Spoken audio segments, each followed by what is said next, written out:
Talagang napopularize na tayo ngayon. Please, for a few cents, don't destroy our country. Magbayad naman kayo ng Hong money. So, that is the international license. It costs 1,500 to secure this. So please, you only apply for this a few days before flying.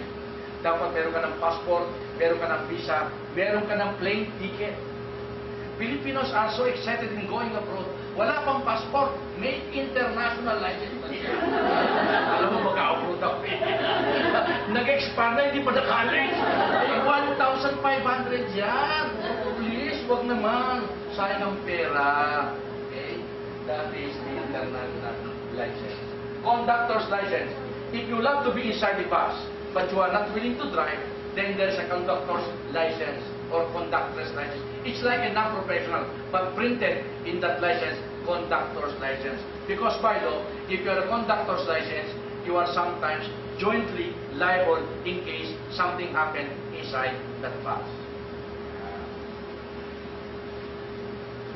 So that's all about licenses.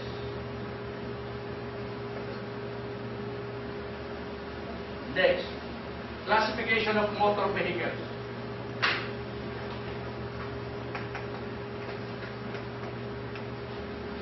How do we classify motor vehicles? You know, when you are not taking driving lessons, you are not really conscious about cars like this. Minsan hindi mo tinitingnan naman yung kotse. You are not interested. But now, interesado ka na sa mga kotse. And every time you see a beautiful car, natutuwa ka. Ay, ang gandang kotse na. Ay, ganda. Ngayon na ako na nakita ang kotse gano'n. Bibili ko bukas na. Pero piso pa lang ang pera mo. Now, beauty, appreciating beauty is more than enough. Cars at present are so beautiful, but necessarily owning them, they are so expensive. So, sometimes any printed letter in the car, kung minsan you want to know the meaning of that. Yeah. Like, whenever you see this Pajero, Montero, CRV, Expedition, Suburban, the word that you are fascinated whenever you see this beautiful car is this one.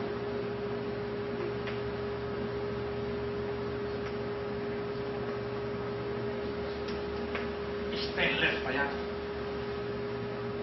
Four-wheel drive.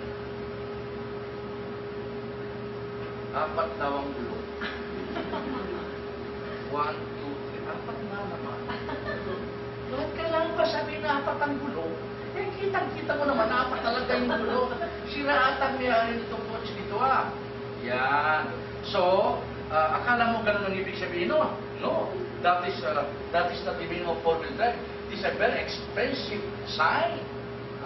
The moment you are driving a four-wheel drive, maybe you are somebody, you are rich, because this is an expensive vehicle.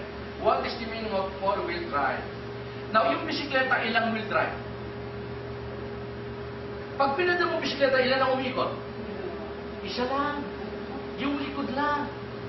Kaya pag tinaas mong likod, tatakbo ba yan? Hindi. Kasi ang drive niya, isa lang. Back-wheel drive yun. Yung harap, walang drive yun. Sumasama-sama lang siya. So, ang bisikleta, one-wheel drive lang siya. Ang mga bagong kotse na yan, front-wheel drive. Front-wheel drive.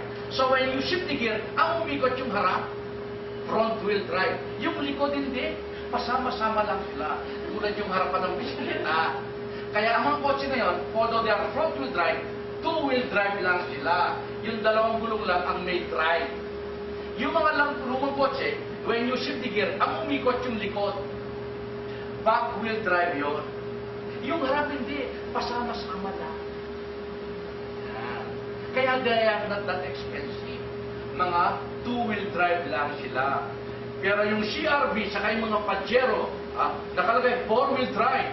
When you shift the gear, lahat ng gulong umiikot.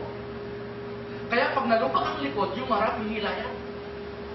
Pag nalubak yung harap, yung likod hihilayan.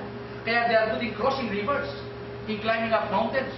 Mother road, hanggang dito, lumulusog yan. Ang lakas-lakas nila. Kasi four-wheel drive sila. Kaya mahal sila pag naka four-wheel drive nila. Kaya tataas nila. Ang lalaki na tataas. So that's the meaning of four-wheel drive. When you shift the gear, lahat Kaya whenever you buy this brand new CRV, merong two-wheel drive, merong four-wheel drive. Kung gusto mong malakas, yung four-wheel drive. But they are expensive, at the same time, they consume more gasoline.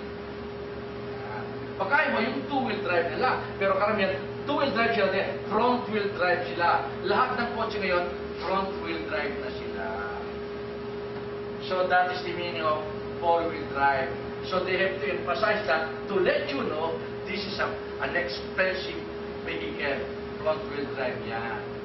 Ngayon, pag mga naman, sa mga pick-up naman, pag four-wheel drive, there is not enough space kasi two-door lang siya. Ang ilalagay nila, 4x4. Pag nakalagay dyan, 4x4, it is the same, four-wheel drive. Pag nakalagay, 4x2, two-wheel drive lang siya. So whenever you buy a Mitsubishi pickup, pag 4x4 siya, ang lalaki ng gulong ng pickup, Strada, ang brand name niya. Mitsubishi Strada. O, pag 4x2, L200 lang siya. Mababa lang siya. Mura yun. Mababa lang ang gulong. Mura lang siya kasi 4x2 lang siya.